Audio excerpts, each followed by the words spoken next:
हरे कृष्ण कृष्ण कृष्ण हरे हरे, हरे राम राम राम हरे हरे, हरे कृष्ण हरे हरे,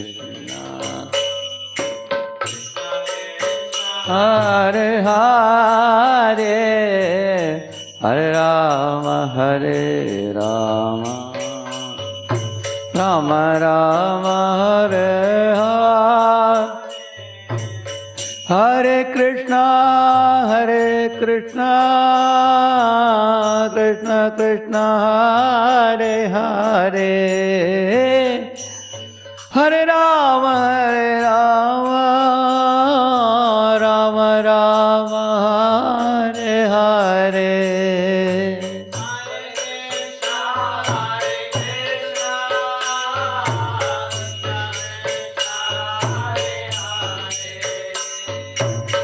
हरे राम राम राम, हरे कृष्ण कृष्ण कृष्ण हरे हरे, हरे राम राम हरे हरे, हरे कृष्ण कृष्ण हरे हरे, हरे राम हरे कृष्ण कृष्ण कृष्ण हरे हरे, हरे राम राम राम हरे हरे, कृष्ण कृष्ण हरे हरे, हरे हरे कृष्ण कृष्ण कृष्ण हरे हरे, हरे राम राम राम हरे हरे,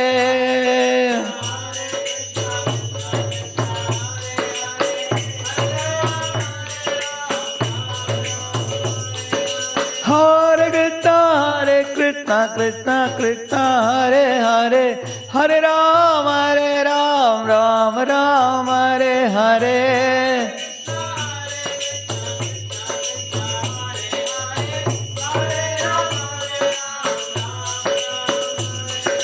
हरे कृष्ण कृष्ण कृष्ण हरे हरे, हरे राम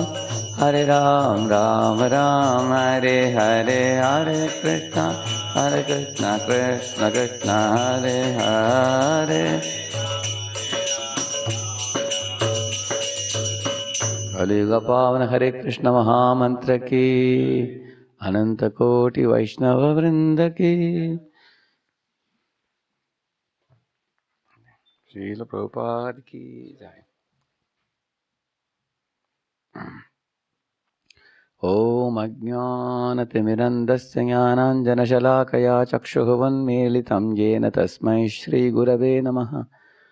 नमो ॐ विष्णुपादाय कृष्णपृष्ठाय भूतले श्रीमते भक्तिवेदान्तस्वामिनिति नामिने।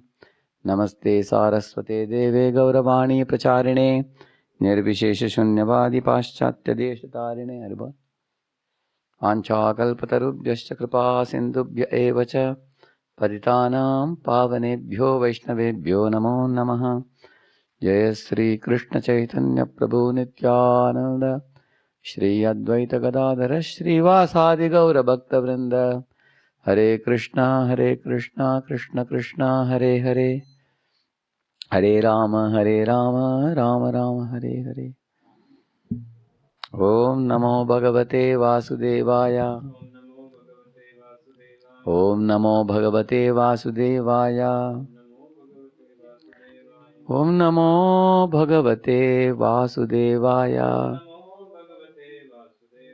नारायणं नमस्कृत्य नरं चैव नरोत्तमं देवीं सरस्वतीं व्यासं ततो जयमुदीरये। नष्टप्रायेषु भद्रेषु नित्यं भागवत सेवया भगवत्युत्तमश्लोके भक्तिर्भवति नैष्टिकी। कृष्णाय वासुदेवाय देवकी नन्दनाय च नन्दगोपकुमाराय गोविन्दाय नमो नमः।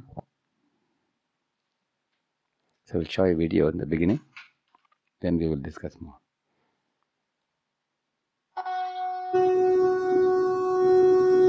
Coming?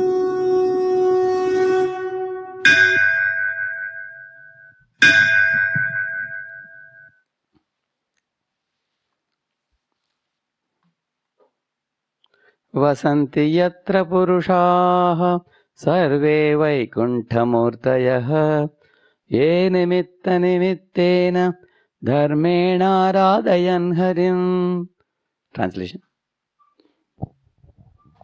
In the Vaikuntha planets, all the residents in form are all similar in form. They all have 400 form of blue, like they look Vishnu-like forms, called Vishnu Dutas. Yeah. Similar in form to the Supreme Personality of Godhead, they all engage in devotional service to the Lord without desires for sense gratification. Yeah. Actually, in the spiritual world, they have no other desire to enjoy separate from Krishna or Vishnu. Everybody wants to serve the Lord.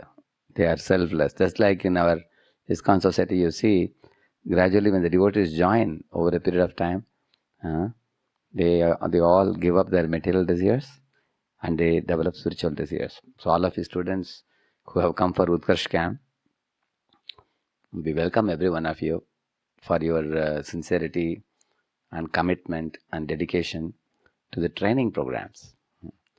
Because as you learn from the Discover Yourself course, subsequently, Sankalp Festival, Spurti Festival, Utkarsh Festival, when there is an increment in your wisdom of the scriptures, you will see that you understand what is Bhogavriti, what is Sevavriti. This is Vaikuntha planets we are discussing about today. How there is no Bhogavriti there. There is no mentality like Ravana, enjoy separately. There is only Sevavriti there. Everybody wants to serve Lord Vishnu.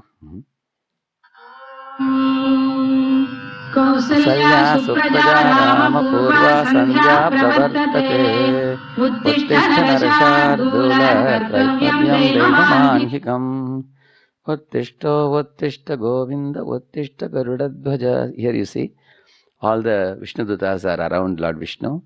They all have similar forms, but they are servants of the Lord. And these ladies, they are their wives or consorts. But the husband and wife, they both are together engaged in service of the Lord there. They are not in a mood of enjoying each other, but they both want to serve the Lord. See, they are plucking the lotuses and they will make a garland and give it to, offer to Narayana and Lakshmi. Everybody is in a seva bhav. On the right side you find they are all playing instruments and singing. Just like we sang in the beginning of the class. We don't sing cinema duet songs. We sing Hare Krishna mantra in glorification of the Lord. Similarly, they also sing songs for the pleasure of the Lord. Yeah. Yatra jadya pumanaste bhagavan shabda gocharaha satmam vishtabhya virajam swanam no mridayan vrishaha.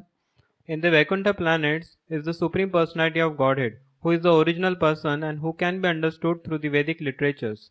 He is full of the uncontaminated mode of goodness with no place for passion or ignorance.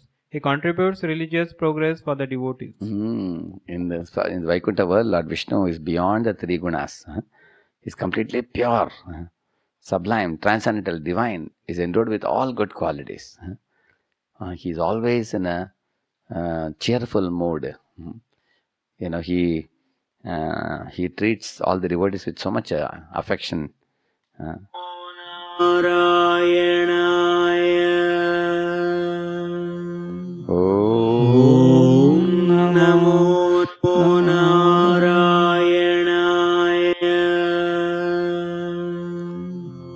Om Namo.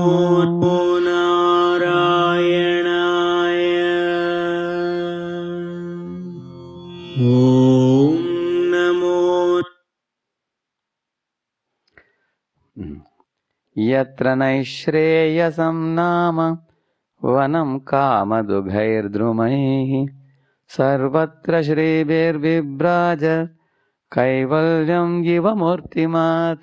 In those Vaikuntha planets, there are many forests which are very auspicious. In those forests, the trees are desire trees. They are called kalpavriksha, desire trees, which means in the material world, if you go to a banana tree and ask for banana, it will give you a banana. You say, I want a mango, again it will give banana only. It cannot give you any other fruit. But in the spiritual world, the same tree can give you any fruit you want. Or it can even give you a ready-made garland to offer to Vishnu also. That's the meaning of Kalpa Vriksha. They can fulfill your desire. They call desire trees. Yes. And in all seasons, they are filled with flowers and fruits because everything in Vaikuntha planet is spiritual and personal. Any season you can get the flowers. Unlike this world, where the flowers, fruits come only in certain seasons. Isn't it?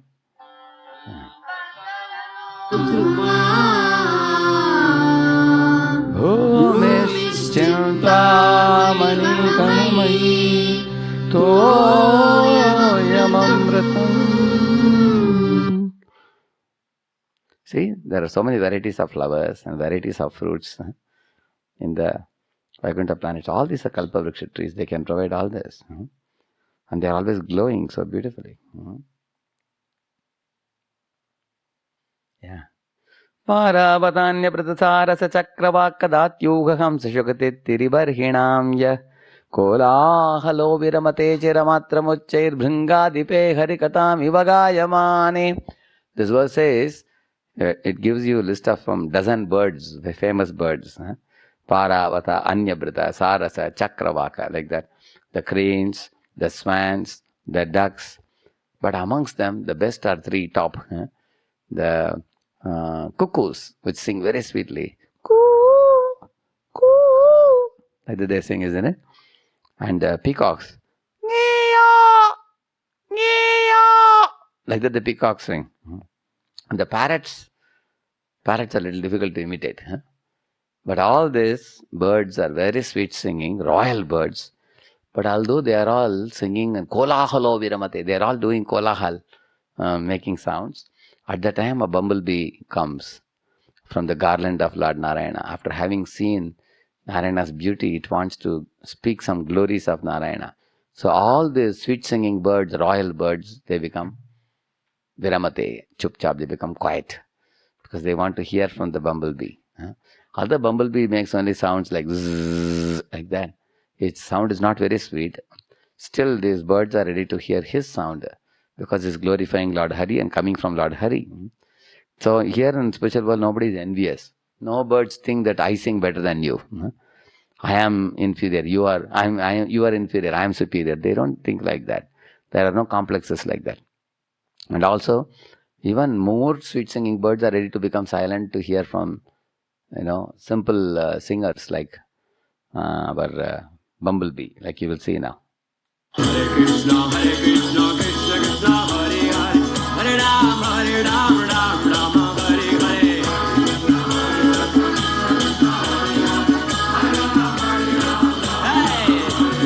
Hare Krishna, Krishna Krishna, Hare Hare, Hare Ram, Ram Hare Hare.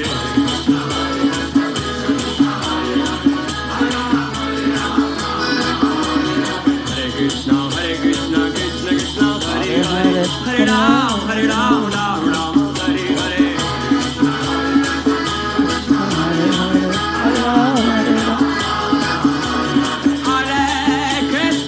Hare Krishna, Krishna Krishna, Hare Hare. See the bumblebee is singing. All the other birds are hearing katha. He's speaking some katha, singing the Lord's glories. Mandara Kunda Gurabotpala Champakarna Punnagana Gabagulam Pujaparijataha Gandhe Chite Tulasika Baranena Tasya Yasmin Tapassu Manaso Bahumanayanti. Here it says a dozen list of beautiful flowers. It's saying that all the fragrant flowers like Nagakeshara or Parijata or lotus or lily, so jasmine, they are all very fragrant flowers. But when the Tulasi Maharani, when Lord Vishnu is coming with a Tulasi garland, as soon as they see Tulasi, all these flowers are bowing down. See, Tulasi doesn't have a great flower. She doesn't have a great fruit also. But Tulasi is a great devotee of Lord Vishnu. Because one time, Narada came to Dwarka to take away Krishna for some place. And Satyabhama Rani came in the front and said, Narada, you cannot take. Because every time you come and take away Lord Krishna, we want him here with us. But we will give you equivalent of Krishna, that much gold and silver, you take it and push off. And Narada laughed. Then they put Krishna in a taraju. One side Krishna, other side they all put their bangles, their necklaces, their ankle belts in their feet, everything. But although so much gold and silver and diamond was put, still Krishna's weight was very heavy. So all the queens reported to Rukmini.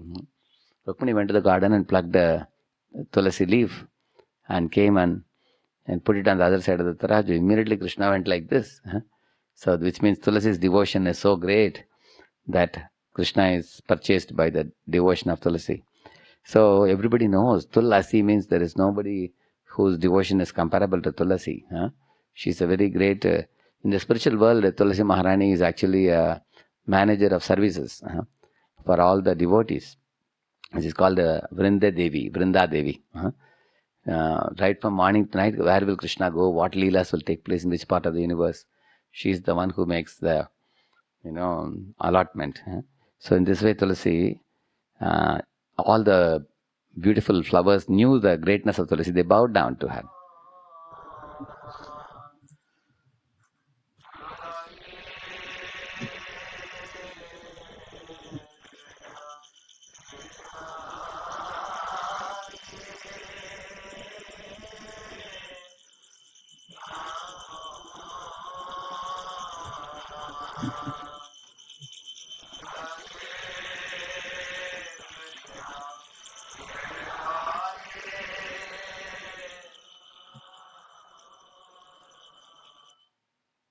There was Tulasi. Vaimanika सललनाचरितानि शश्वद्गायन्त्री यत्र शमलक्षपणानि भर्तुः अन्तर्जलेन विकसन् मधुमाधवीनां गन्धेन खण्डितदियोऽप्यनिलं क्षिपन्तः. Yeah. In the Vaikuntha planets, the inhabitants fly in their airplanes, accompanied by their wives and consorts, and eternally sing of the character and activities of the Lord, which are always devoid of all inauspicious qualities. While singing the glories of the Lord, they deride even the presence of the blossoming Madhavi flowers, which are fragrant and laden with honey. They don't want to be distracted by the fragrance of Madhavi flowers. They simply want to serve the Lord. And in this verse 3:15-20, Yat sankulam haripadanati matra drishtair vaiduryamarakata hema mayer vimanaihi yesham bruhat kadidata smita shobhi mukhyaha krishnatmana naraja adadurutsmayadhyaihi. Yeah, read that. The inhabitants of Vaikuntha travel in the airplanes made of lapis lazuli, That is Vaidurya, emerald and gold. Although crowded by their wives, they all have large hips and beautiful smiling faces. I'll show you one purport here. You can see that it's 3:15-20. It's a very important purport. You will learn something new here.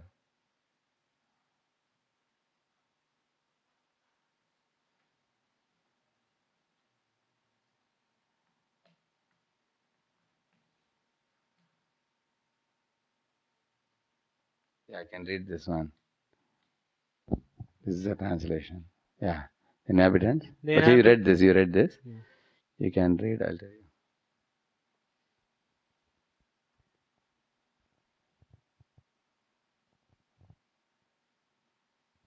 Make it a little bigger.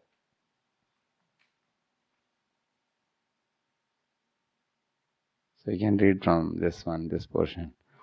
It is specifically mentioned here. Yeah. It is specifically mentioned here that a woman's large hips are very attractive and they stimulate man's passion. But wonderful feature of Vaikuntha is that although the women have large hips and beautiful faces and are decorated with ornaments of emeralds and jewels, the men are so absorbed in Krishna consciousness that the beautiful bodies of the women cannot attract them. In other words, there is enjoyment of the association of the opposite sex, but there is no sexual relationship. The residents of Vaikuntha have a better standard of pleasure, so there is no need of sex pleasure. Just see, this is spiritual world. They are not attracted to their wives for sex life, but husband and wife are singing and dancing and praising Lord and engaging in sevas. They are very happy with that. That is spiritual world. Beautiful, no? So till now I have been showing you about Vaikuntha. Beyond Vaikuntha is the Goloka. Here is the information about Goloka. Brahmaji speaks in the 10th canto. Yatra naisarga durvairaha sahasan mrigadayah mitrani iv ajitavasa rudaruttarshakadikam. Yeah. Vrindavan is the transcendental abode of the Lord, where there is no hunger, anger, or thirst. Though naturally inimical, both human beings and fierce animals live there together in transcendental friendship. It says Durvaira means Vaira means enmity. Durvaira means no enmity. Between whom? Naisargik. Naisargik means naturally inimical, like cat and rat. And they have enmity. Tiger and deer have enmity. Snake and mongoose have enmity. But in spiritual world, they don't have any enmity. A deer and tiger are drinking water in Yamuna together. And the human beings in Goloka, Vrindavan, they call a tiger and give them one glass of milk. They drink milk and keep quiet. They're very happy. And there is no enmity. In the material world, the ecological cycle is there. A frog eats a fly, and a frog is eaten by a snake. A snake is eaten by eagle, like that. Eagle is shot by a man. But in spiritual world, there is no ecological cycle like this. One living being eating another. In fact, all are vegetarian and they don't hurt each other at all. The spiritual world. In this world, we have to eat food when we are hungry. After that, we need to drink water to digest the food. Similarly, whenever expectations are frustrated, we become angry. There is no hunger, anger, or thirst. I read one more verse from Garga Samhita, very beautiful verse. Shardula balakairyatra kridanti mrigabalakaha, it says. That means Shardula balaka means a child of a tiger, cub of a tiger. Kridanti mrigabalakaha means the deer's child and the tiger's child are friends in spiritual world. They play together. See, generally the children are small and the mothers will be nearby only. That means the child deer and the mother deer are here. And the tiger's cub and the tiger is there. And all like in one family they are staying together in spiritual world. They have no enmity. Like that he says. Yeah. This is material world. See, in material world, the tiger attacks the deer. And the deer tries to escape, but often it is caught. In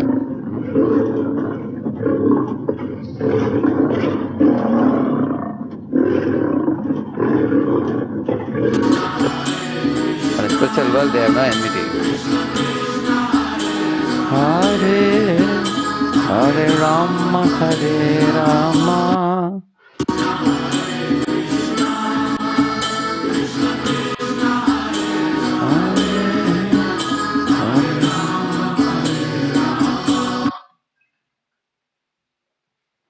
These are tigers and deers are embracing the spiritual world for chanting the holy names.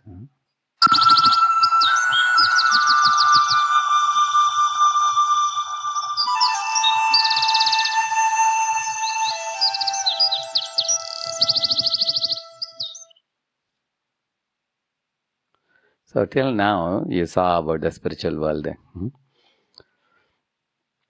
Now there is a mention about spiritual world in Bhagavad Gita and Bhagavatam, not in one place, but hundreds of places. Repeatedly, even the Vedic mantras say, Asato ma sadgamaya, tamaso ma jyotirgamaya, mrityor ma amritam gamaya. It says that from the material world you have to go to spiritual world. From the world of death you should go to world of immortality. So there is a talk everywhere. Like you see Bible, for example, John 3:16, he says, For God so loved the world that he gave his begotten Son, that whomsoever may loveth him shouldn't perish, but should have eternal life. It talks about eternal life. Then you take Quran. Quran also talks about spiritual world. All the scriptures are talking about material world and spiritual world. In Bhagavad Gita, Lord Krishna says, Yasta sarveshu bhuteshu nashyatsu, na vinashyati. When all this material world will be destroyed by pralaya, and that world will never be destroyed. And that is your home or your eternal home. All of the students, whenever there is a summer vacation or something for a couple of months, boys actually book their ticket on the same day of the last exam. Because as soon as the exam is over, they can board the train and rush to home to be with mother and father and throw away the clothes to mother to wash. And mother will cook nice items at home and give, and you can relax in an easy chair and play games. And 2 months you have nothing to do at home, just to have fun. So I know that you all are very happy being at home in the vacation time. School days, vacation and all. See, imagine just your home in this world, which is 78 years you live. That is so relishable, so joyful place for you. The spiritual world is your eternal home. That's a permanent home for you. Like a bird flying in the sky, all over the sky. In the evening when it gets sun is setting, the bird comes back to its nest and the bird is feeling very happy. Oh, now in my own nest, my mother, father, wife, children. So when he comes to the nest, it's a very cozy place for him, very happy. Similarly, we are all wandering like that bird in this material world. We have to go back to our home. That is spiritual world. Now, why do we put faith in the spiritual world? Let us discuss about it. न तद्भासयते सूर्यो न शशाङ्को न पावकः यद्गत्वा न निवर्तन्ते तद्धाम paramam mama. Yeah. That supreme abode of mine is not illumined by the sun or moon, nor by fire or electricity. Those who reach it never return to this material world. This assurance Krishna is giving you. Those who reach it will never return. So, we all have come here, but once you purify the heart by chanting Hare Krishna and you return back, and your heart is filled with love for God, then once you go there, you will never come back. That assurance is given by Krishna himself is giving. Why? Because it's like once bitten, twice shy. We say, no, you touch fire. If a child is touching fire once, he will never touch it again. He had a good experience. So you will remember coming to material world like a nightmare. When you go back to spiritual world, you will never, it's like a bad dream. You will not want to come. So Krishna is giving that assurance. And he is inviting us all, come back to the spiritual world, just like those birds which were, dancing beautifully, joyfully. So you can lead a very happy life there. So there is a description about Goloka Vrindavan, and there's a description about Vaikuntha both. Both I showed you briefly, but in the next classes we will discuss more about them. So in the Goloka Vrindavan there are many relationships, like you find these are the gopis, the topmost devotees. There is a parental relationship Krishna has with his mother and father, Nanda and Yashoda. Like this. He has many friends. You can be one of the friend of Krishna, or you can be a parent of Krishna. You can be a lover of Krishna. So now here we are going to discuss 5 or 6 practical reasons why we put faith that such worlds exist, spiritual world exists. The first one here I am showing one very famous fact known to all of you already. You might have seen some videos on Bermuda Triangle. Bermuda Triangle is actually on Earth itself. It's not in any other place. But many scientists say there is more than a 1 hour video available on net. If you see that, what they say is Bermuda Triangle is a triangle on Earth in some place where any aeroplane goes, it just crushes into the tin, crushes everything, and then it goes straight into the Bermuda Triangle. Then they found that people who go on the top of this triangle, they age very fast. Like if you take a 5-year-old boy, within a few minutes he will become 80, 90 years old. And immediately he will be sucked into that. He will die and fall into that. So that is Bermuda Triangle. It is still a mystery. Scientists are still researching on it. Why time flows so fast there? Why on other portions of the earth it doesn't flow so fast? So why I am showing this to you? In this way, the thing is, even on earth there is a changing, there is a different dimension, even on earth, which is still mysterious to scientists. That means there is a possibility of different dimensions. Read this one, second one. On 13th October 1917, a crowd of about 70,000 people congregated in the vicinity of the Cova da area, Fatima, Portugal, and witnessed a glowing globe-shaped vehicle. Globe-shaped vehicle. Globe-shaped vehicle reviving like a most magnificent fire wheel, taking on all the colors of the rainbow and sending forth multicolored flashes of light and the occurrence of a shower of rose petals that vanished upon touching the ground. This happened 3 distinct times. 3 times it happened. 10 minutes each. Yeah. The onlookers increased greatly from month to month as news spread. See, why I took this example, I'll tell you. 70,000 people witness we have. They have watched it. It's flying saucer. And it is not from this planet. It's from some other planet. And 3 times it has happened. And they all saw the flower petals showering from it. When it touch the ground, it will vanish. That kind of some technology. We don't know what it is. Huh? But the idea is what? This type of things come from other planets. So I have some video of UFO I wanted to show you. UFO means unidentified flying object.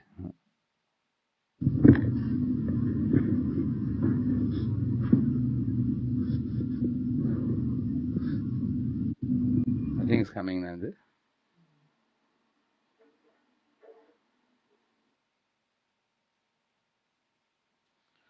This is found in April 2012.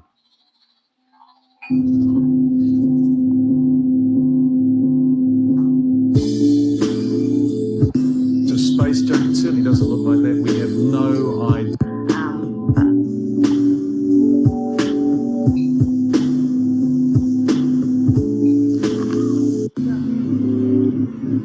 See, all these are not from Earth. They are from another planet. 10-minute increments. Here you go, bam! Totally attacks this guy. And these little guys come up. I mean, seriously, this guy is like totally getting attacked. Bam, bam, bam, bam. This strange orb around him. And then bam, he's gone. Wow. You can see again if you 10-minute want. increments. Now see this guy here, he's parked right here. Sees him. And it heads right over top. And then it like, here you go, bam. Totally attacks this guy. And these little guys come up. I mean, seriously, this guy is like totally getting attacked. Bam, bam, bam, bam. This strange orb around him. And then bam, he's gone. Wow. He is totally gone, look.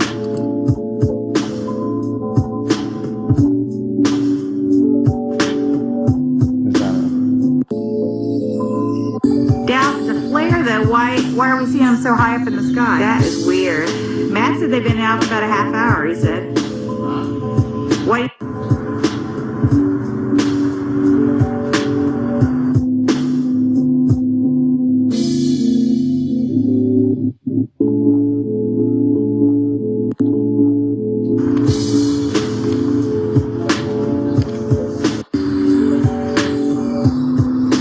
Сейчас с фонаря ее не видно будет, наверное.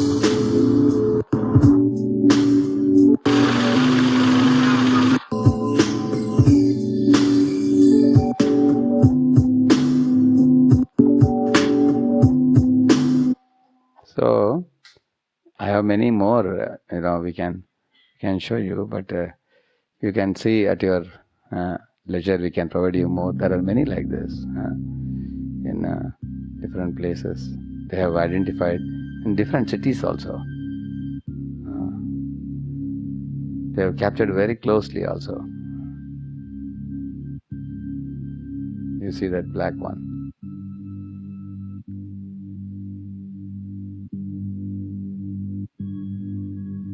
So there are many flying objects like this. Now, what is the relevance of this to our topic today? See, scientists at one time thought that there is no life on any other planet other than Earth. That was their contention. In fact, when I was entering IIT, there was an article, no life on Mars. But when I was passing out from IIT, again I read an article in paper, life on Mars. So scientists keep changing their stand on this, about life in other planets. But in different decades, they have observed this type of UFOs coming from another planet which doesn't belong to Earth at all.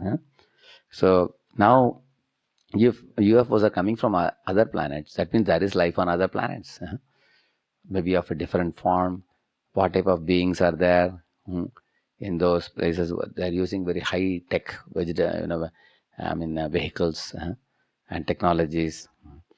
And they have captured many videos like this. So one clue you get from this is our own people on Earth have 70,000 people have observed some flying saucer. And now I have another one called Vimana Shastra. I can just quickly show you. what that Vimana Shastra scientist says about these flying saucers.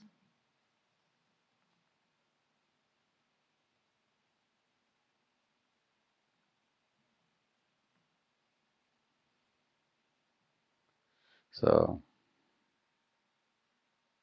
flywheel energy storage. And then that craft, your power plant, and that's always good when you're by power companies for load leveling. It kind of looked like this to them. Perhaps faster than the speed of light is a fundamental teachings, or the answer might be found on a mountaintop. it's a long video. I only showed you some parts of it, but it's interesting, isn't it? Because they had certain clues to run the flying saucers. Now scientists are finding it something meaningful, sensible, and eventually they may design flying saucers on Earth also using Mercury. That's a very big clue they have got. But why I am telling you, the UFOs give a very clear idea that there is life on other planets. In the Vedas it says, there are Gandharvas, there are Siddhas, there are Charanas, there are Kimpurushas, Nagas, Yakshas, different kinds of personalities in different planets. There are 14 planetary systems, they exist. So we get a very clear understanding that life on other planets is not a myth. Science is proving it. So there are 14 planetary systems, and such living beings can come to Earth, go through Earth to other places. They have ability to fly and many things like that. So here the point we're establishing here is there are higher dimensions which we are unaware of, which is at a I had already put one article for all of you. I think we put that time dilation article we put. Sadaputa Prabhu. I have given, I think, you must have read the time dilation article. The space curving effect, and as you go fastly at the speed of light, how the time starts becoming slower and slower as you go to farther and farther space. It's not the same like a cosmic yardstick is not 1 feet here or 1 feet there. It's not like that. So therefore, there are higher dimensions. That's the main point you learn here, even within this universe. Yeah. Actually, the material scientists say that it will take you 40,000 years to reach the highest planet in this universe. And for you to go there, for 40,000 years and come back for a pilot, his friends won't be present for him to share the idea, and he won't be alive either to go. Which means even the material world is so vast, we will not be able to fathom the extent of the material world itself. When you look at the sky, you don't know where does this Brahmanda or universe end. So materially it's unfathomable for us, too huge for us to manage. As Science Digest or Science News magazine says, that when we contemplate on the cosmologists, when they contemplate on the universe, they see that, there are precise conditions in which the universe is being managed. Actually, we are not managing, but we are only observing how the sun is being managed, how the moon is being managed, how the rotation of the planets are managed, how the laws are all existing. We didn't do anything. We are just observing and using instruments to detect and just report. These are our observations. Yeah. So the Vedas say, Achintye kalabo bhava natam starkena yojiyet. Because even one Brahmanda is difficult for us to fathom. What to speak of millions of Brahmandas? Imagine if there is an ant in the top of this ceiling in my room. What can the ant know about what is going on right now? The ant will think that it is a plain wall, plain white space, that's all. He may go. But below the ant here, there are, evolved human beings, evolved in knowledge, and they are discussing a very high, interesting subject. But the ant can have no grasp of it, because therefore it's called achintya. The subject matters which are very fine and spiritual, we have very little access to with our material senses. That is the point. With our mundane material senses, we are unable to access. So we can do two things. One thing is we just dispose the spiritual subject and say that because I can't access it with my material senses, I just don't believe. Like one of our students from IIT Kharagpur, he's from Bangalore. So he met some people from ISRO in Bangalore because his parents were working there. So he met them, and then while talking to them, they told that, you are showing to us that how we have 4 defects, and due to which we can't perceive the truth, and science, what it is teaching, is always changing. And we agree, they said. What we know is not the perfect truth, and we keep therefore modifying our textbooks and everything. We don't claim that the science is giving the ultimate perfect knowledge. It's all giving relative knowledge, which keeps changing. Then he asked them, so do you have faith in the Vedas? No, we don't have faith in Vedas also. Why? Because we are not sure how much that knowledge is true. So then he asked them, in which one you have faith? They said, we have faith neither in this nor in that. So we are just living out our life, they were saying. So this is called agnostic. There are people who live like that, as agnostic. Agnostic means they are not sure about what the truth is. But you have opportunity. What is the opportunity? If you put faith in the Vedas, like I put very firm faith in the Vedas for one reason. I find that the Vedic truths are leaking out slowly. Although scientists may sometimes try to suppress them, they are not able to.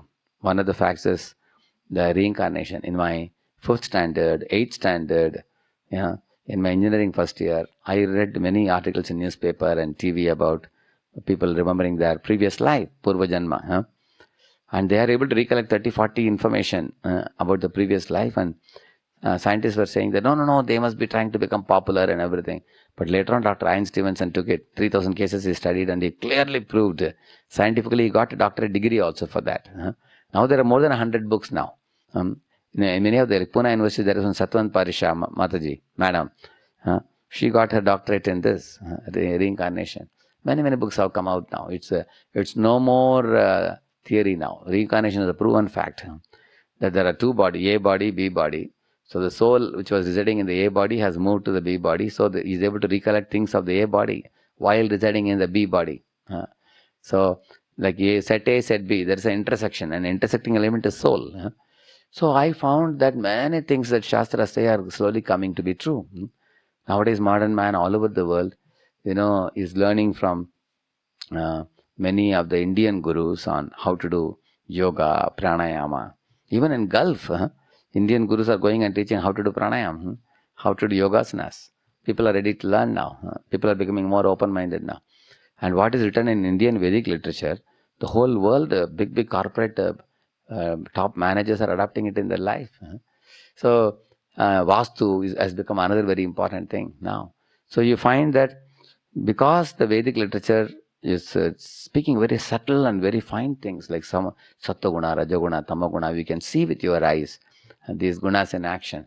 So Bhagavad Gita is becoming like a very great book of interest for the managers and leaders to learn principles of how to perform efficient work with detachment.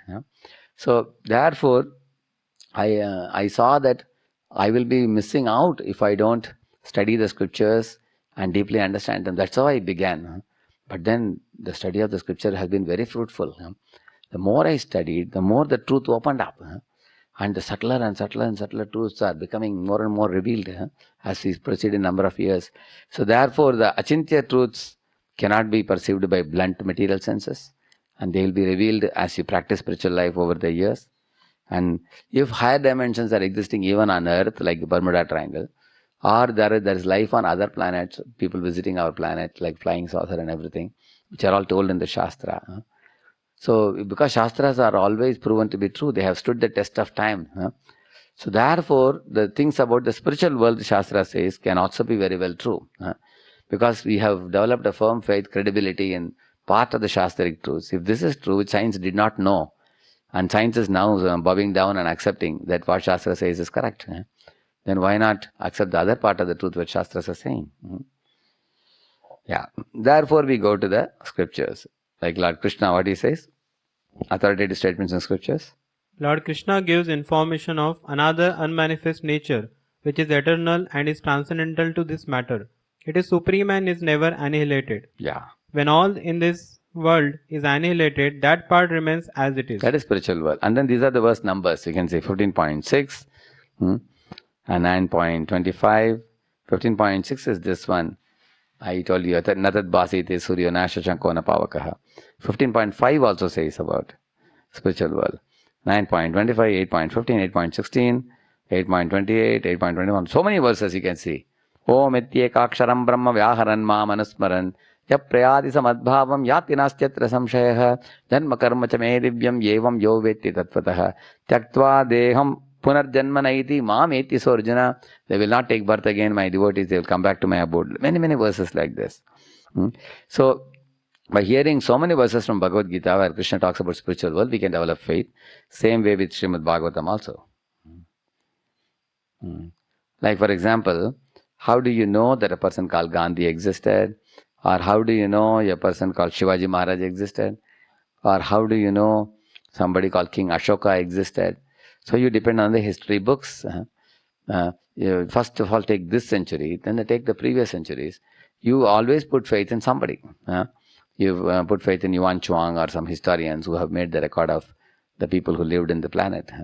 So because you have already passed 300-400 years, so then you have to depend on the historical records. Is it not true? Similarly, how do you know such a place exists? Say you haven't been to America at all, but how do you put faith that America exists? Because you know that people are taking the plane and going there, and people are coming from there to India. Although you have not personally seen it, based on the faith you have in others, you put faith in such a place. Is it not true? In the same manner, in the Bhagavad Gita, a person called Krishna existed 5,000 years ago, and in the Bhagavad Gita, Lord Krishna reveals truth about him as the Supreme Godhead. And he lived in Vrindavan, and he talks about the spiritual world. So now some people are giving information about America and about great leaders who existed in the past. In the same manner, Bhagavad Gita has become a very authentic book. And many scholars and scientists and people have accepted it. So based on that, seeing that Bhagavad Gita truths are becoming true, we are observing in our lives. So the other part of the truth that Bhagavad Gita talks is about spiritual world. Krishna says that you have to prepare your consciousness to return back to spiritual world. So based on that, we can put faith. And in the Bhagavad Gita and Bhagavatam, it is mentioned that this material world is like a movie theater. And real life must be somewhere. I'll explain this. Whenever you all go to a movie, what is the first thing they do? They switch off all the lights. Pitch dark. And then the bell rings. And the bell rings. Everybody is whistling. They're very happy because the movie is going to begin on the screen. Isn't it? And then when the movie starts, there is a hero, there is a heroine, and there are some songs, there are some dances, there are comedy scenes, there are tragedy scenes. And the people who are watching the movie like this, they absorb themselves in the movie so much, they become part of the movie. Similarly, this material world is like the movie theater only. Because the material world is a dark place completely. And then we enter into somebody's life. This is my mother, this is my father, this is my brother, sister. We enter into a small family. And we identify with that family so much in this world, like a person watching movie identifies the movie so much. And then in between, sometimes the power gets cut and the movie stops. Everybody, what do you think they do? They whistle. They beat the benches and everything. Because nobody likes to stop. Similarly, if somebody dies in somebody's family, and people make a big hue and cry, because they have been in an illusory relationship with somebody temporarily, when that relationship is taken away, people scream like anything. And then again the light is on, people say, switch off the light, nobody wants light. Similarly, if some Guruji comes to teach you Bhagavad Gita, many people say, hey, don't go to these classes. People say, no, we don't want any enlightenment, we want to be in darkness. Ignorance is bliss. Like that people think. And when the movie gets over, then you come out. Then you realize, my Lord, tomorrow I have examination, I have to study. Then you come to grip with the reality. Similarly, when we all live in this world, when we become 70, 80 years, when our body dies, then we realize, my Lord, now I have to leave the body now. This life is like a movie is like a 6-hour movie, and life is like a 60-year-old movie. Like that. So, material world is a movie that is told by Shakespeare says, life is a tale told by an idiot, full of sound and fury, he says, signifying nothing. Another place Shakespeare says, this world is like a drama stage and we all are different actors playing different roles in this world. And then once the drama is over, we have to get out of the stage. Similarly, in this life, you are playing the role of a man. Somebody is playing the role of a woman. Somebody is playing the role of a dog or a cat or whatever. And when that body dies, they leave that role on the stage, come back, then the next drama they take another drama role. In this way, this material world is like a movie or like a drama stage. So if this is a drama stage, the movie, then real life is outside the movie theater, and that is spiritual life. That's what the scriptures say. You come out of this dream-like movie, and then you will go to the spiritual world where there is real life for the jiva. So, see here, this fellow is having a antenna, even in a thatched hut he is watching TV. Because even a beggar likes to be in illusion and thinking life is all right.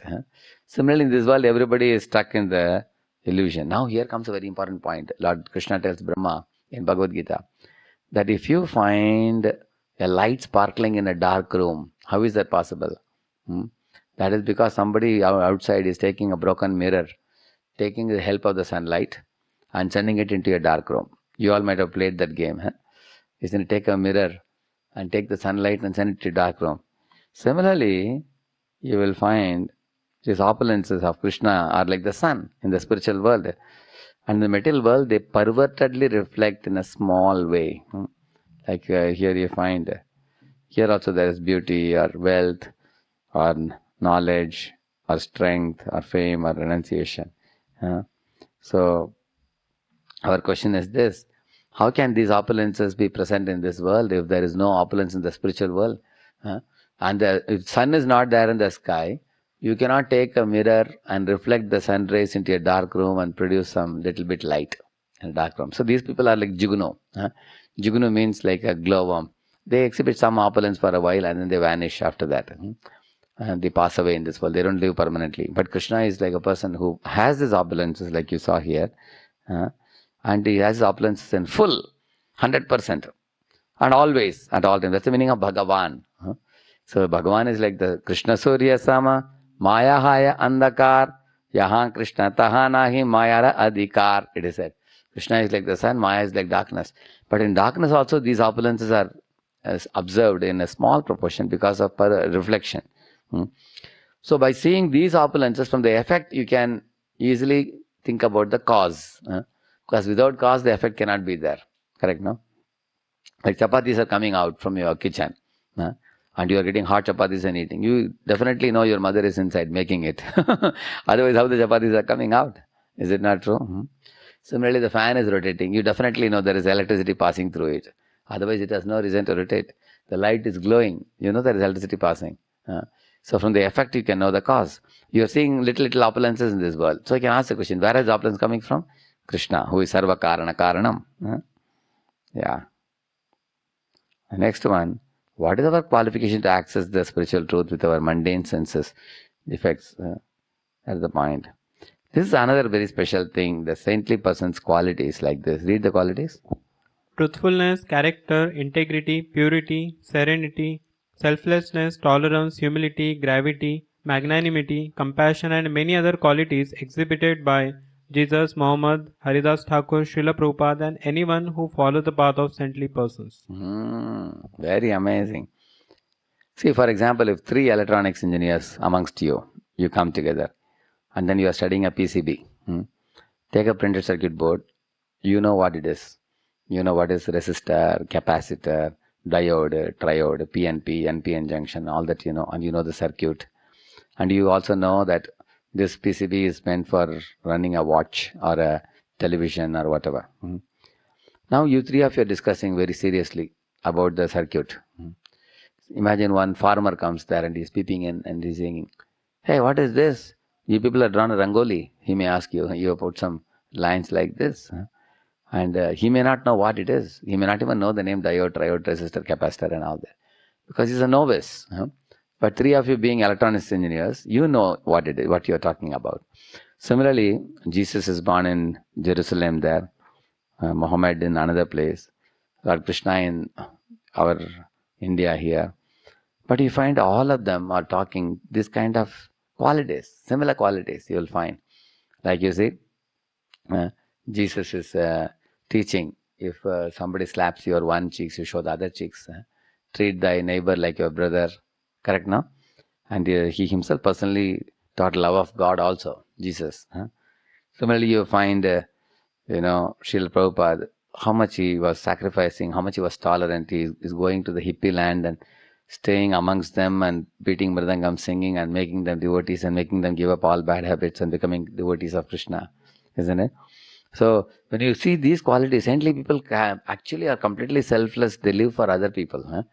So this is what makes them stand out in the public. They don't behave like normal people. You find the normal people very carelessly, kill the animals and they eat the flesh and drink the blood. More than 90% of the population is meat eaters.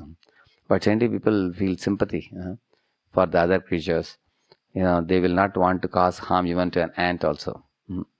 They're non-violent. Similarly, truthfulness, integrity, purity. And tolerance is one very amazing quality of saintly people. And so, Lord Chaitanya also taught saintly people are tolerant like a tree. So, these godly qualities give us understanding that these people are connecting with the Supreme Person in the spiritual world and they are deriving strength to exhibit these qualities. Otherwise, it is just next to impossibility to exhibit these qualities by a common man. And you don't see common man doing it. Like there is a story of one Ekanath in the Chandrabhaga river. One rich man had told one man that I'll pay you money, but you take water and spit on this sadhu when he comes.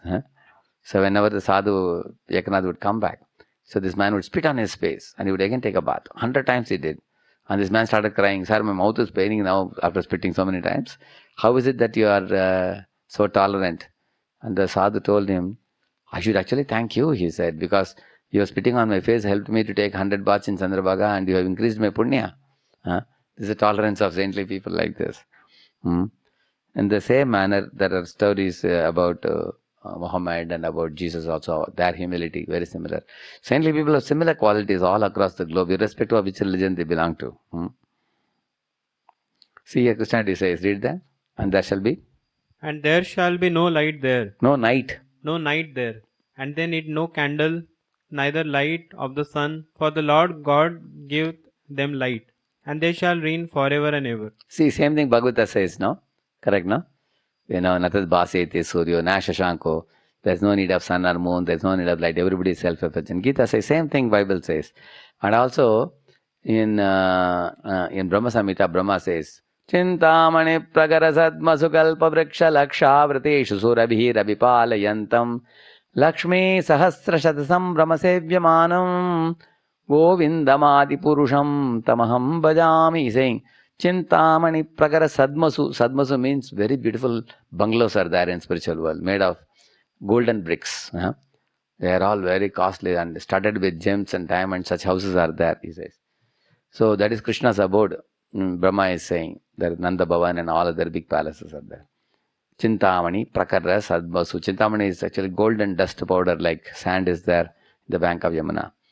So now Jesus says, my Father's abode has many mansions. He says in Bible. My Father's abode has many mansions, many buildings are there. So Bible says my Father's abode has many mansions. And Brahma says Krishna's abode has many mansions. That means Krishna is the father of Jesus. And Jesus is the son of God, as he claimed also. So when Jesus calls his father as Christ, and we call him as Krishna, both Krishna and Christ come from the Sanskrit word Krishta. Krishna means attractive. So Christ also means all attractive. Krishna means all attractive. So you can see similarity like this. Sikhism also says, read that, by one-pointed. By one-pointed love and devotion to God, one attains to that place which is eternal, changeless, and where there is pure happiness. There one enjoys the qualities and pastimes of the Lord. There exists an eternal kingdom of the Lord. In that place there is no fear, no illusion, nor bewilderment, no miseries. And there is no birth and death. There is only pure eternal spiritual bliss in that abode. The devotees of the Lord in that abode subsist on the glories of the Supreme Soul, God. Yeah. So in the Guru Granth Sahib, I will tell you one verse from there. Khojat khojat vicharyo das govind parayana avinashi kham chaho jinanak sada sumiran narayana. He's saying. See what he's saying? Khojat khojat vicharyo. If you are searching for happiness in life, Das Govind Parayana, become a servant of Lord Govinda and always chant his glories. Avinashi, come. Come means the sky. If you want to go to that sky where nobody dies. Chaho ji Nanak. Nanak is the mudra of his name he is putting. Sada Sumirana Narayana. He is saying, always remember Narayana. You see, this is from Guru Granth Sahib. Every scripture says, chant Lord's name and he will go back to Godhead. And that world is eternal world. Yeah, this is Brahmaji talking about that spiritual world. Just hear the description, so beautiful. This is what I showed you in the video. Did it? I worship that transcendental seat known as Shwetadeep, where, as loving consorts, the Lakshmis in their unalloyed spiritual essence practice the service of all attractive Lord Krishna as their only lover. Where the soil is the purpose gem, all water is Chintamani, yeah, golden sand powder, and there are hundreds and thousands of Lakshmis there. Spiritual beauties. All water is nectar, every word is a song. Nobody walks there, people dance there. And the Krishna plays on his flute. And he says all the spiritual entities are enjoyable and tasty. They are all pure living entities. They are free from envy, free from lust, anger, greed and all that. And there are numberless milk cows called surabhis.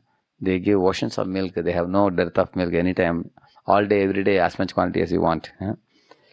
And in this way, he says that, so now I have one more PPT to show you. Very quickly, I will show you after this.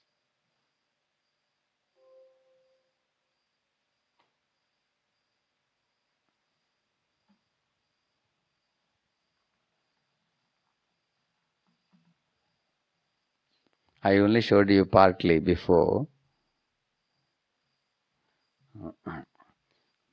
How we are worthy master, how we are all looking for a worthy master to surrender. So I showed you this part. Krishna is the best leader, greatest teacher, best disciple and servant of Guru, best joy-giving son to Yashoda, most brilliant student, best friend of Arjuna, best master of the Pandavas, best reciprocator of love with all his devotees, best king of Dwaraka, best worshipper of Sudama and other devotees, best protector of the 16,000 princesses, best husband of the Dwaraka queens, best schoolmate of Gurukula, mate of Sudama. Always is joyful. Krishna is cheerful and joyful. He is a sportive God, playful God, joyful God, and he gives joy to his devotees also. And he is best known for his simplicity and innocence. And all the cows love him very much. They want to play with him. Master of communication in a crisis situation. He's an ocean of knowledge. He gave the Bhagavad Gita knowledge to Arjuna, which is immortal words being sung and glorified even today. And he is fully blossomed Purna Purushottam. Up to this I showed you. Now I am showing you ahead now. This is spoken by Uddhava. Tasmad bhavantamanavadyamanantaparam sarvajñamishwaram akuntha vikuntha dishnyam nirvinnadi rahamuhe vrijanaabhitapto narayanam narasakam sharanam prapadye. I will explain this verse. First he says, Tasmad bhavantam anavadyam. He is saying, my dear Krishna, you are completely spotless like the sun. He says, why? The sun absorbs the urine, but it will never get contaminated. And the place also will become clean. Similarly, he says, you, Putana came to give you milk when you were a small few days born baby. You knew that she has come to breast feed you with milk mixed with poison. So you killed her Rakshasi body, but then you gave her the position of a nurse or Yashoda's assistant in the spiritual world. Who can be more merciful than you? Because he purified Putana. After the Putana Rakshasi died, her body is Rakshasi body, naturally it must be foul smelling, isn't it? But when Ujjava says cut that body and burnt it, agarbatti like smell was coming because of Krishna's two lips touching her body. Krishna is so fragrant body, so pure body, that he rendered the whole large body of Putana into fragrant body. Similarly, you will find Anavadya means there is no discrepancy in Krishna at all. He is spotlessly pure. And therefore, there is a song. Adharam Maduram Vadanam Maduram Nayanam Maduram Hasitam Maduram Hridayam Madhuram Gamanam Madhuram Madhuradipate Rakhilam Madhuram. See, because he's spotless, he's called as Madhuram for everything. When he plays on the flute, his lips are shining under the moonlit night. They are beautiful. Adaram Madhuram. Vadanam Madhuram. His face is also beautiful. Nayanam Madhuram. His glance is very compassionate and beautiful. And his smile is beautiful. And his Hridayam, heart is also beautiful because he is serving his own devotee Sudama, washing his feet. He has a very beautiful heart. Hridayam Madhuram. Gamanam Madhuram. When he goes for herding the cows and calves, he looks so beautiful, he says. He's a Gopal. Madhuradipate Rakhilam Madhuram. He's Anavadyam, completely pure. In this world, you see, people have so many like, look at this young girl. She's singing, oh, such a young soldier is coming. He is so beautiful. I wish I can get a husband like him. Such a very powerful warrior, she's thinking.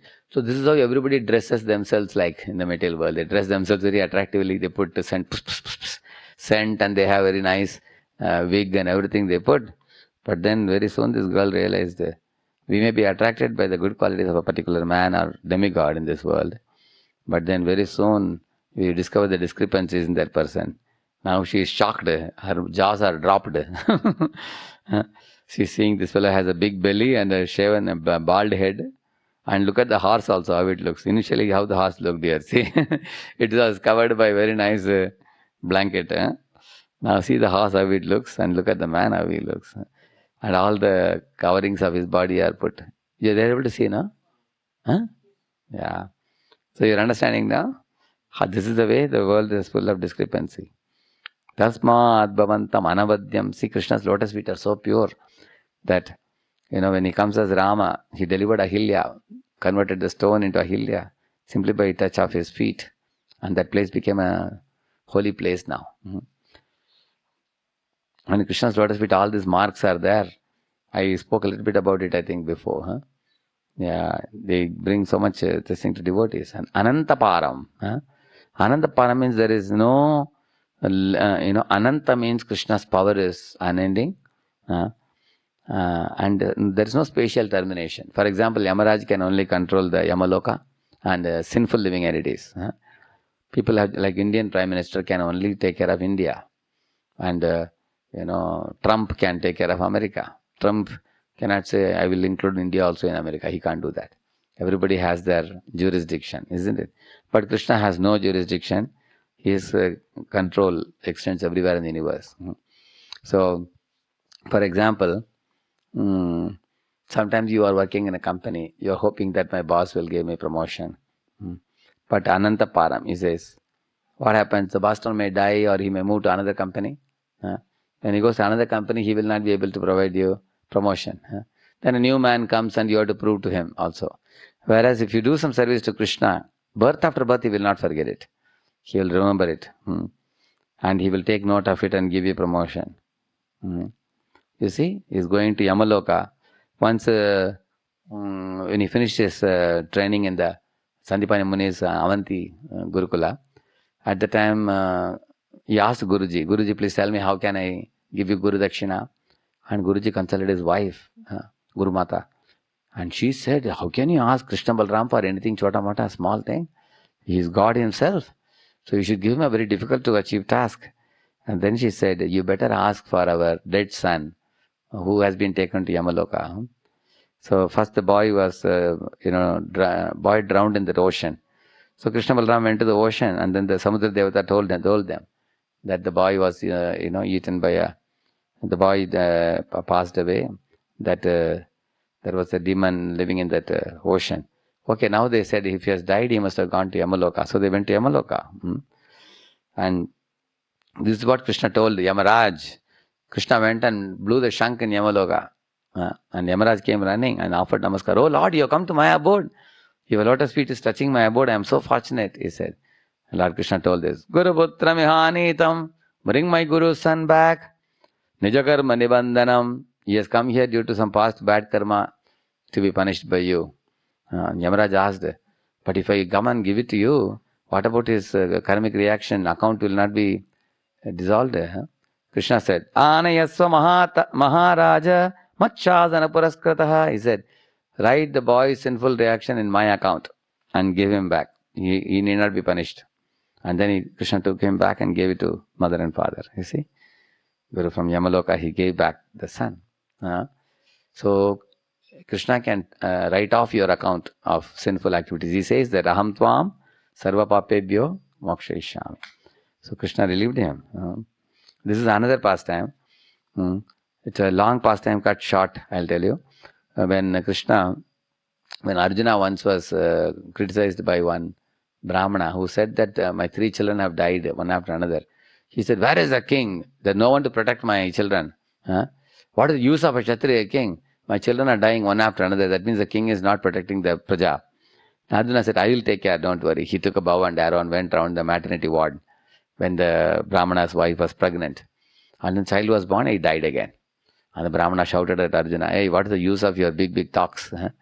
You said you'll protect my child. Now 4th son has also died. You are all big talkers. You are not Kshatriyas. You are all impotent fellows. Like that he shouted. So Arjuna felt so ashamed. He created fire and wanted to enter fire and commit, lay down his life. And Krishna came and said, hey, I am your friend. You never asked me for help. Arjuna said, can you help me, Krishna? How can I get these 4 sons of Brahmana back? Krishna said, come here, take your chariot. So they took the chariot and Krishna took him to the end of the Brahmanda. And then they went beyond this Brahmanda to the Brahma Jyoti, where the horses looked at the bright light and they turned their face away like this. So he took them further in the effulgence of Brahma Jyoti. And there he reached Mahavishnu Loka, where Mahavishnu is producing all the universes. And there, as soon as Krishna went, immediately Mahavishnu folded his palm and said, oh, my dear Lord Krishna, I knew that you will come to take back these 4 children. I have stolen them. Why? Because I wanted your darshan. Now you and Arjuna, you come as Naranarayan Rishi in this world. Now you have come as Krishna Arjuna. I wanted to get your darshan. Therefore I brought them here. Please don't mind. Here are the children, you take them. So he gave the 4 children back. And Krishna and Arjuna took them back and gave it to Brahmana, and Brahmana became happy. Which means Krishna can go to Yamaloka and bring Guru's son back. Krishna can go to Mahavishnu Loka and bring the sons of a Brahmana back. Similarly, he went to Varuna Loka and brought his Nanda Baba back once. That's another pastime. I will not narrate here now. Now we are running out of time. Another 3-4 minutes I will finish. And also, sometimes you are serving in an IT company. For 5 years you have served, you are expecting you will be made into a team lead or something. And you are coming to company before the boss and leaving the company after the boss leaves. And the boss is very happy. He says, oh, well done. You are staying till 9 o'clock or 10 o'clock in the company. Very good. And the boss is thinking in mind to give you promotion. But another envious colleague goes and tells your boss, like we say, kaan bhar dete hain, we say, no? He fills up ears of the boss. Then the boss will develop acidic relation with you. And he will not give you a promotion. It happens sometimes in this world, because boss is not all-knowing, but Krishna is Sarvajñam, all-knowing. Nobody can cheat him. If somebody tells bad about you to Krishna, Krishna will say, shut up, I know who is this devotee. I know about every devotee. I know about every jiva. I am in the heart of every living being. So I know about everyone. You can't cheat me. So nobody can cheat Krishna. That's one advantage, to serve Krishna. If you serve Krishna, anybody says anything about you, you don't have to worry. Krishna will take care. Similarly, Ishwaram. Sometimes the company boss may tell you that, you see, I really see that last 5-6 years you slogged hard. Every day you came 14 hours to company. I want to give you promotion, but I am powerless. Because there are many other people, who are doing political diplomacy, and I am unable to give you. Some people are incapable, boss. But Krishna is Ishwaram, means controller. Nobody can. There is no history of Krishna defeated by anybody. You will see Krishna, when Indra tried to hurt the Vijayavasis, Krishna lifted the Govardhan hill and protected all the Vijayavasis. Indra just couldn't do anything. Chakko rakai sanya marana sakai koi. Balana banka kari sakai, it said. Nobody can remove one hair from the head of a devotee. So, you see, similarly, Draupadi was to be disrobed in the public, but Krishna gave her unlimited sari and protected his devotee. You can see that. So, in this way, if you take shelter of Krishna, he is the supreme controller. Nobody can do anything to him. So you can be very safe in Krishna's shelter. He is Sarvajnam, he is all-knowing, and he is Ishwaram. That's what he said. Tasmad bhavantam anavadyamanantaparam sarvajnam ishwaram akunta vikunta dishnyam nirvinnadi ragamughe vijnabhitutto narayanam narasakam sharanam prapadye. See, akunta vikunta dishnyam. Krishna is coolly relaxing with his friends in the spiritual world, and in his spiritual abode there is no too much heat, no too much cold. There is no old age, disease or death or anything like that. All covered boys remain like this for all time. And spiritual world is filled with happiness. There is no question of misery there in spiritual world. In the material world we get old, we get disease, we get death, we get all complications. There is no complication there. Therefore, he is the best person to take shelter, because once you go to his abode, you get a permanent position as his devotee there. Hare Krishna, I completed. I went a little fast in this session because I wanted to complete this also. So thank you all very much. If you had any queries, questions on these topics, you are most welcome to write it. For your kind information, all the questions on the deity worship, deity, philosophy of deity, and yesterday what you asked, I have answered all of them in a video, and it will be uploaded tomorrow for you. So you all can hear it. You will be provided the link by your mentor, and you can see those question answers. Every single question I have answered. Similarly, now you can put more questions today, and I will answer them during the day, tomorrow or day after, and I will again send back the answers of questions, and you can hear them. Okay? So thank you all, and your questions were really brilliant. I want to appreciate you for that.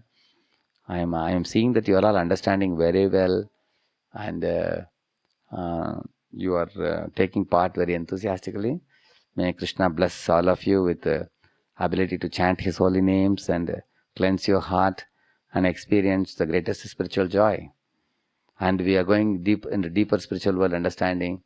Tomorrow we will do, and you all will do a quiz and come tomorrow, and we will discuss the answers to the quiz. Very interesting spiritual world quiz. We will learn about Buddhism, Jainism, Christianity, Islam, different religions, where they take us, and how are they different.